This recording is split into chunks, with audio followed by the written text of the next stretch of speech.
사도 바울이 전도 여행을 떠나면서 지역을 이렇게 찾아 들어가서 복음을 전하는 그러한 복음의 역사들을 우리가 지금 계속 말씀을 이렇게 이어가면서 말씀을 묵상하고 있습니다. 그런데 이 사도 바울이 지역을 다니며 복음을 전하는데 짧게는 일주일, 길게는 한 석주, 그리고 또한 한 달, 두 달 이렇게 있었던 지역이 있지만은 오늘 우리가 읽은 에베소 지역에 가게 되면 회당에서 석 달 동안 담대히 하나님의 나라의 말씀을 가리켰다.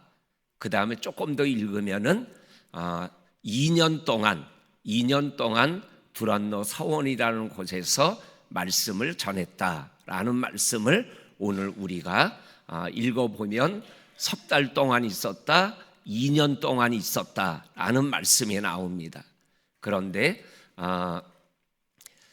내일 모레쯤에 나오는 말씀에 보면 사도행전 20장에 가게 되면 사도 바울이 이제 예루살렘으로 올라가기 전에 에베소 교인들과 함께 작별하는 장면이 나옵니다. 그 작별하는 장면에서 바울이 이별하는 내용을 얘기하는 내용 중에 보면 어떠한 내용이 나오냐면 내가 밤낮으로 3년 동안 너희들을 위하여 하나님의 말씀을 가리키고 너희들과 함께 했다. 내가 너희들을 예수 그리스도의 손에 의탁한다 라는 말씀이 나와요. 그러니까는 사도 바울이 이 마을 이 도시 저 도시를 전도하러 다니면서 짧은 기간 동안 있었지만 3년 정도 한 도시에서 목회하는 것처럼 전도했던 곳은 에베소밖에 없습니다. 그러니까는 에베소라는 지역에 대한 사도 바울의 영적인 애정이 많이 담겨져 있는 것을 우리들이 보게 되어집니다. 오늘 8절에 보게 되면 바울이 회당에 들어가 석 달 동안 담대히 하나님의 나라에 관하여 강론하고 권면하였다라고 말씀하고 계십니다. 이 회당에 들어가 이거는 사도 바울의 전도 전략인 거를 저번에 한번 말씀을 나눌 때 말씀을 나누었죠. 그래서 가는 도시마다 있는 회당에 들어가서 하나님의 말씀을, 복음을, 하나님의 나라를 전하는 바울의 모습을 보게 되어집니다. 이 회당에 들어가서라는 그 회당에 모여 있는 사람들은 많은 사람들이 유대인들이 그 회당을 중심으로 많이 모이고 있는 것을 보게 되어집니다. 그래서 여기 회당에 들어가서라는 이 말씀 속에는 유대인들을 중심으로 복음을 전하는 바울의 모습을 보게 되어집니다. 그런데 9절에 보면 어떤 사람들이 마음이 굳어서 말씀에 불순종하고 도리어 이 하나님의 도를 비방하니까는 바울이 그들을 떠나서 오늘 우리가 아는 대로 10절 끝부분에 9절 끝부분에 보게 되면 두란노 서원이라는 곳에 가서 날마다 강론하였다. 이 두란노라는 것은 두란노는 사람의 이름이에요. 그 철학자들이 모여서 그리고 철학 공부하고 학문을 공부하는 학원인데 그 학원에 두란노라는 그러한 사람의 이름을 불러서 두란노 서원이라는 그러한 공부방을 만들어 놨는데 여기에는 헬라 사람들이 중심으로 이방 사람들이 중심으로 모여서 이야기를 나누고 또한 철학적인 대화를 나누고 배우는 장소였다라는 것을 알게 되어집니다. 그러니까는 유대인을 복음 전하고 그리고 이방인에게 복음을 전하는 이러한 모습을 오늘 8절과 9절과 10절에서 말씀하시고 그 모습을 10절에서 이렇게 표현합니다. 2해 동안 이같이 하니 아시아에 사는 자는 유대인이나 헬라인이나 다 주의 말씀을 듣더라. 아멘. 여기에 보면 유대인이나 헬라인이나 라는 표현을 통해서 사도 바울의 복음이 유대인에게도 이방인에게도 복음을 전하는 복음의 확장성을 우리들에게 말씀하여 주고 계십니다. 그러면서 오늘 성경 우리가 읽은 말씀에는 이렇게 자세하게 나와 있지는 않지만 요 2해 동안 복음을 전함으로 유대인이나 헬라인이 다 주의 말씀을 듣더라.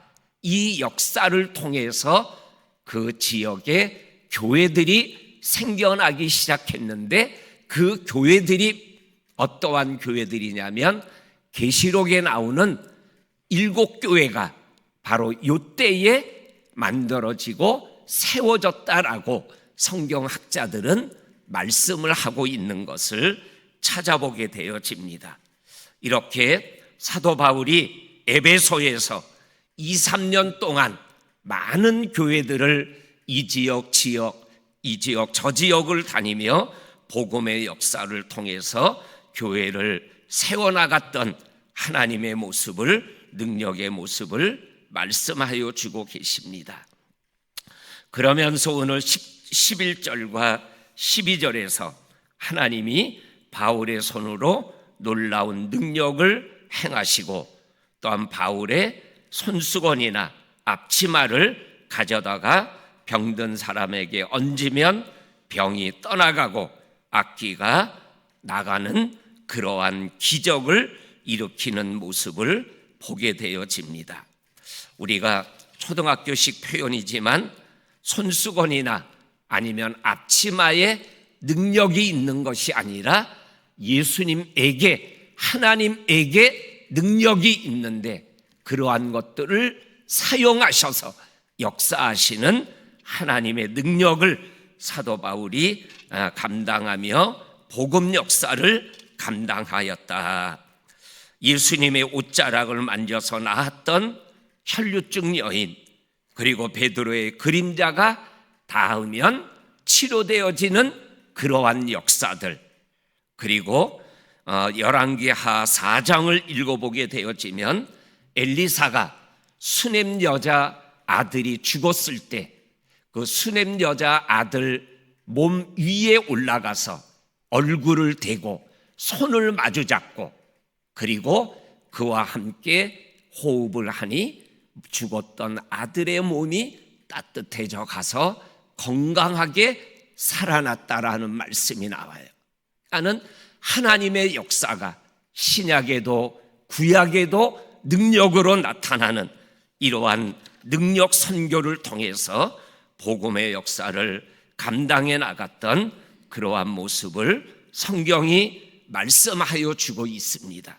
오늘날에도 이러한 하나님의 역사 가운데 믿음의 길을 걸어가는 저와 성도님이었고 또한 그러한 믿음을 우리들도 가지고 오늘도 내 삶 속에 나타나시는 하나님의 능력을 기대하며 걸어가고 살아가는 저와 성도님들이 될 수 있기를 주의 이름으로 간절히 축원합니다.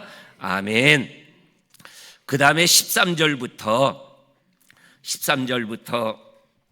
16절까지 있는 말씀을 쭉 읽어보게 되면 마술하는 유대인 그리고 제사장 스게와의 7 아들이 귀신이 나가는 것을 보고 바울이 전파하는 예수를 의지하여 귀신을 명하는 장면이 나옵니다. 그게 13절과 14절에 나옵니다. 그랬더니 15절에 악귀가 대답하여 이르되 내가 예수도 알고 바울도 알거니와 너희는 누구냐 하고 악귀 들린 사람이 스왁의 7 아들들을 눌러 이기니 그들이 벗은 몸을 가지고 도망하더라라는 말씀을 통해서 여기에서 진짜와 가짜를 우리들에게 보여줘요. 바울은 진짜 믿음을 가지고 있고 그리고 제사장과 스와게와 7 아들 그리고 말술사들은 가짜라는 거예요. 마술은 능력이 아니라 기술이에요. 그리고 속이는 거예요. 진짜인 것처럼 하지만 가짜인 거죠. 그런데 바울은, 예수님은 진짜 능력으로 우리들에게 다가오고 찾아오고 역사하고 있다라는 것을 말씀하고 계십니다. 바울도 알고 그리고 예수도 알지만 너희는 누구냐 하며 그들을 정말 쫓아내는 이러한 귀신 앞에서 부끄러운 모습으로 도망하는 가짜가 아니라 귀신을 쫓아내는 진짜의 믿음을 오늘 우리들에게 말씀하여 주고 계십니다. 마술은 가짜고 예수는 진짜라고 오늘 성경은 우리들에게 말씀하여 주고 계십니다. 그러면서 오늘 19절 말씀에 보면 마술을 행하던 많은 사람이, 다시 말하면 가짜가 사람들이 다 책을 모아서, 이 책이 뭐예요? 마술을 하는 기술을 가르쳐주는 책들이죠.